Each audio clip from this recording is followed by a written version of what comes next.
Let's continue with the fourth chapter from your political science book of grade 12, and the name of the chapter is Constitution.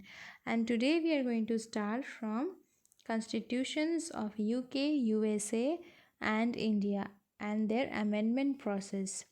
So first of all, we are going to start with UK. Flexible constitution of UK. Very easy method of amendment of the constitution. The British constitution is a very flexible constitution. It can be amended partly or partially, or you can say whole, or the constitution can get amended by an ordinary law passed by the British Parliament. There is no distinction between the constitutional law and the ordinary law. That means both can be amended in the same process.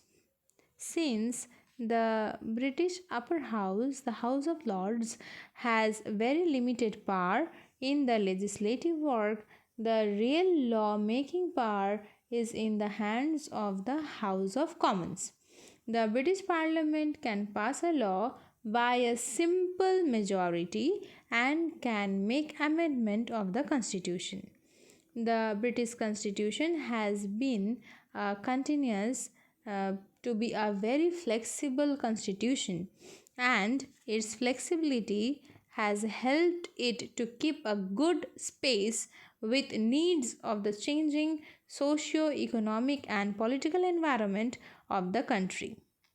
The Constitution of USA, a very rigid, that is difficult method of amendment. The US Constitution is a very rigid constitution. Article 5 of the US Constitution lays down the difficult method of amendment. When we analyze the provision of Article 5, we find that an amendment proposal in the US Constitution has to pass through two stages. First stage is regarding the proposal, and the second stage is rectification stage. So, in order to make the proposal, we can say that first is the proposal part. US Constitution requires a proposal which has to be passed by 2/3 members of the houses, of both the houses. Okay, proposal by a 2/3 majority of the two houses or by a constitutional convention, and the second is the ratification, which has to be done with the vote of 3/4 states of the US Federation. Okay, let us understand this little bit in details. The first thing is proposal stage. Any proposal for amendment the US Constitution can be made in two alternative methods. Amendment proposal can be adopted by 2/3 majority vote by the two houses of the US Congress.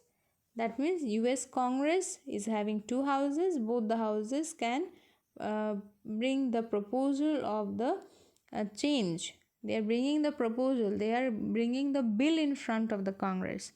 Okay, and that is to be done with the 2/3 majority. Otherwise, the bill will not get introduced in the Parliament.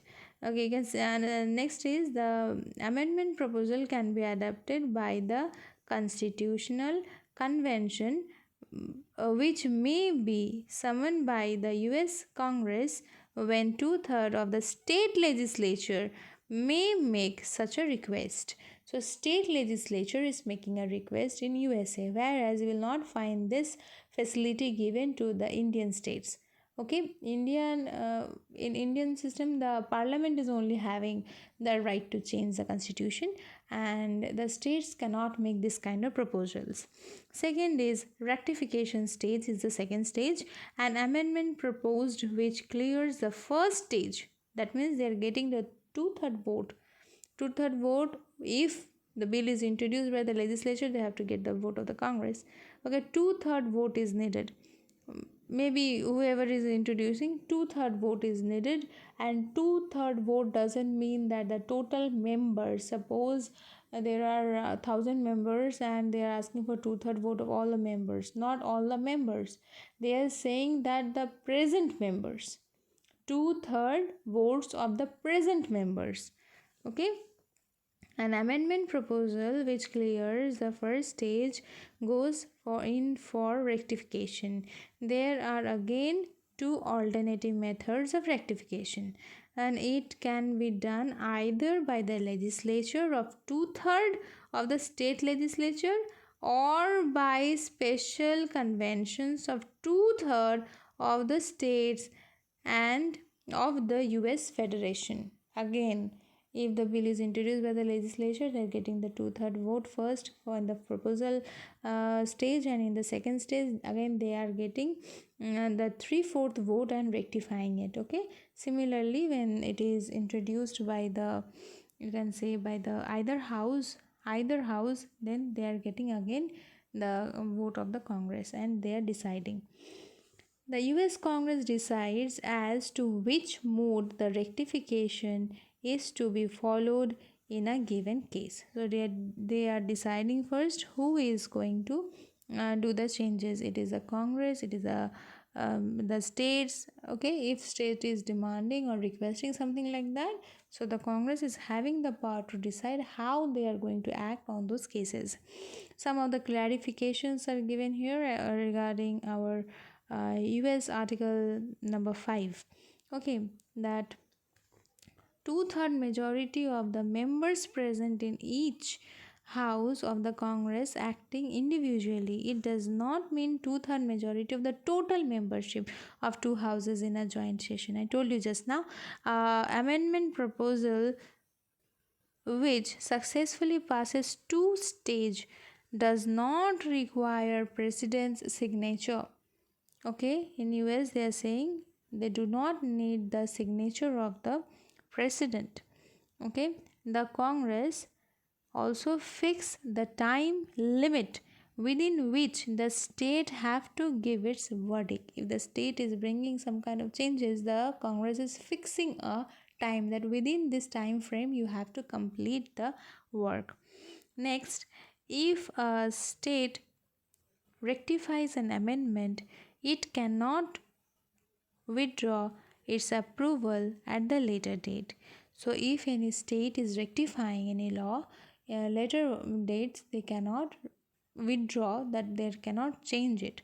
Okay, that will be final. But at the initial stage, if they refuse, if they say we are not going to do this change, and later on they rethinks about it and tries to change it, they will be allowed to do so.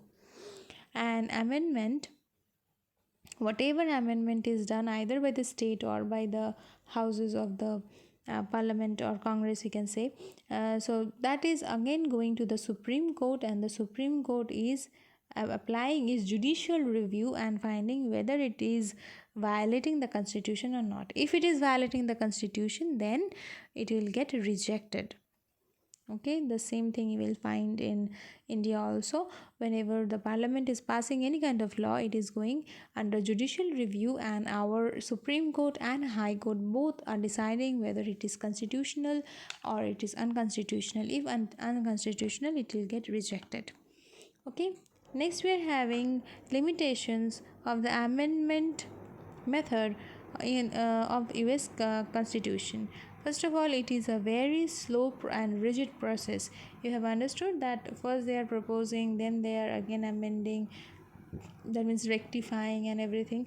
So it is very slow, not fully democratic. Not fully democratic because the people, those who are voting, they are not getting involved directly. So they are saying it is it is not that very democratic, unduly important to small state. Alright, any combination of 38 small states can make amendment effective. So they are saying that too many involvement of the states, and the Congress dominates the process. The Congress is fixing up the limitation time, giving it the limitation time to the states and how they are going to act, which way they are going to act. So we can find that the Congress is dominating the process. Next, let's come to the Indian Constitution. The we can say a partly rigid and partly flexible method of amendment of the Constitution. Firstly, we are having a partly rigid and partly flexible Constitution, and this is done by our constitutional framers in order to which will help us to amend easily few parts, and which is again holding the state with you can say with this rigid nature. Next, there are few features or method. First, let us go through the method. What are the methods of amendment? And that is in Article 368, which is written in Part-2 of Indian Constitution, and tells that about the two broad methods with which we can do the amendment of the Constitution. The power to amend the Constitution rests mainly with the Union Parliament. Okay, the state is not having any kind of role in this. Okay, there are three basic ways in which amendments can be made. First is you can see point A, most of the provisions can be amended by the Parliament by the passing of the Amendment Act by a majority of total membership and two-third majority of the members present in the voting in each house. So this we can say that two-third of the members present in the house of the total members and of the either houses, and both the houses have to pass the bill. Both the houses, first the either house will start, that means the Lok Sabha, the bill can start from the Lok Sabha and go to the Rajya Sabha, or the bill can start from Rajya Sabha and come to the Lok Sabha. So either of the house can start, but both the house have to pass the bill. But let me be very clear here that the money bill is always introduced in the Lok Sabha. Money bill cannot get introduced in Rajya Sabha, but other amendment bills can get introduced in either house. Okay, now the second point is saying that as we know that two-third majorities vote can change the act. Then they are saying, and then getting it rectified by at least half of the several state legislature. So it have to get rectified by the state legislature. The legislature has to do this.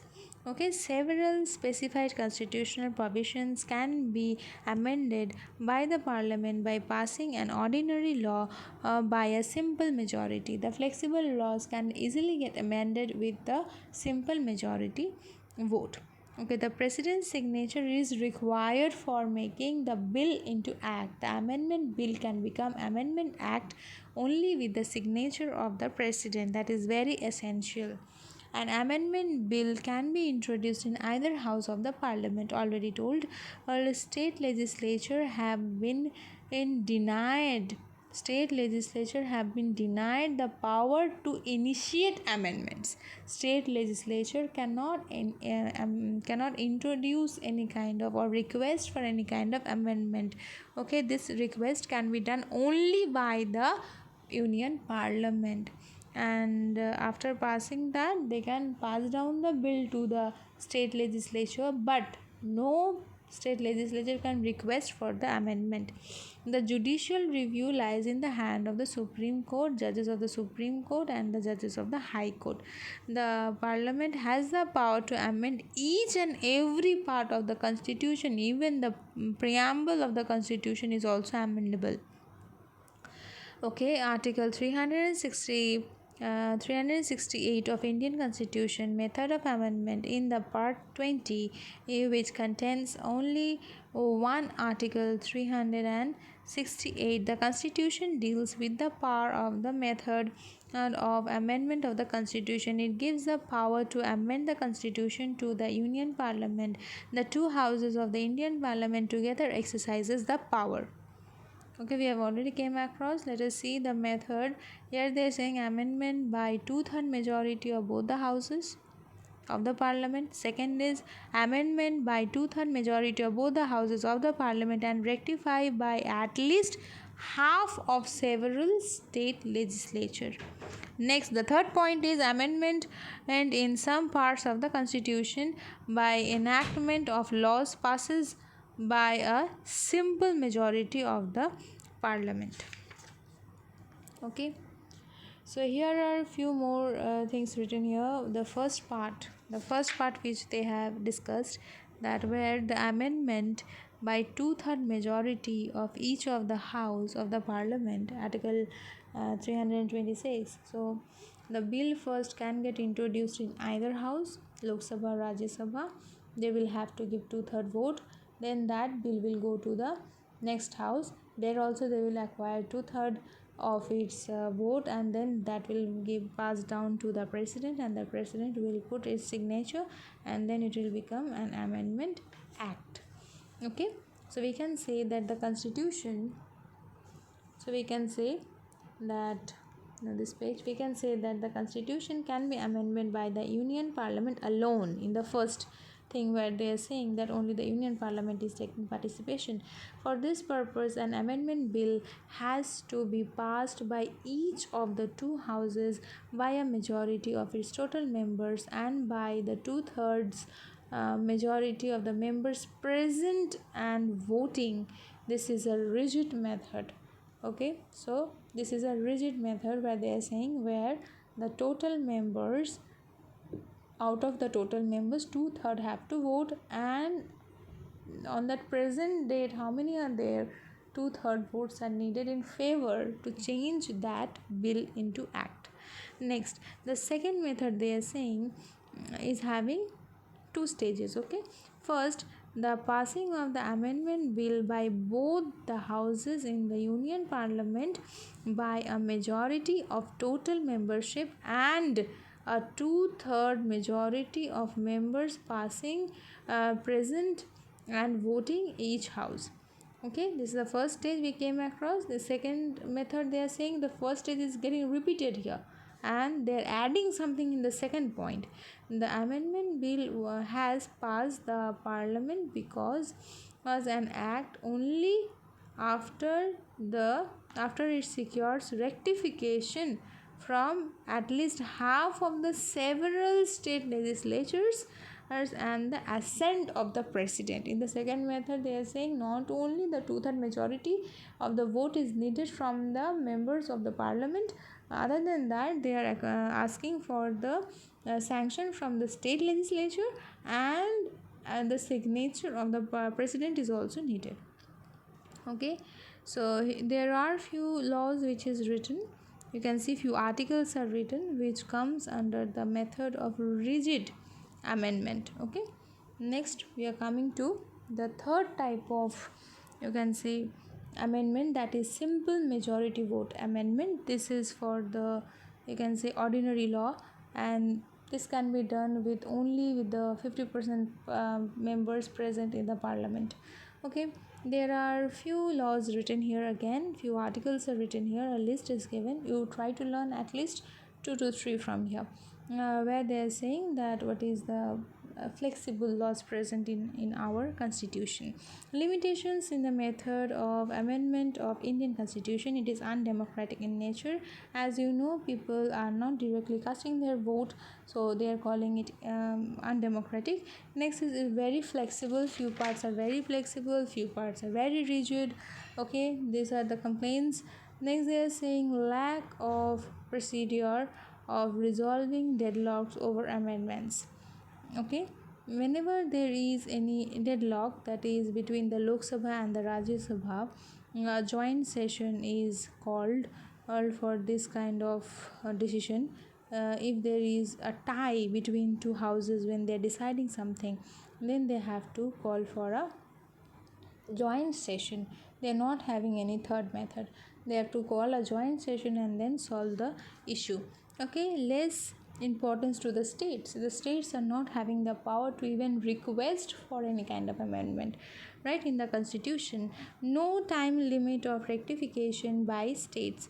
That means whenever they are starting amendment, They are not having any fixed time that within which time they are going to complete it. Okay, too many amendments have been done already in our constitution. And next we are going to say the provision of judicial review over amendment. So we can say that it makes that the Supreme Court of India, the third chamber of the legislature, with the superior and negative power of rejecting as unconstitutional a duly enacted amendment of the constitution. Okay, so judicial review, they are saying that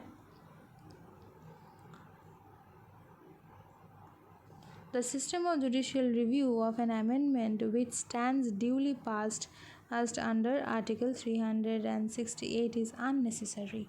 So when all the members are actually performing their work, when the president is signing and making it a act, then judicial review is rejecting it fully. So Article 368 is useless. This is what they are trying to project us, but I really don't support this point. Okay, it's better to avoid it. Hopefully you understood the chapter. Okay, here also they are saying the consent of the president is unnecessary. Okay, as because whenever the things are we can say both the houses are making the change and holds the president in the final stage amends, making it unnecessary. Okay, as a consent of the president, if the president is not agreeing to it, then the entire procedure, the entire time invested in that bill gets wasted. Okay, these are the limitations. Thank you. Hopefully you understood.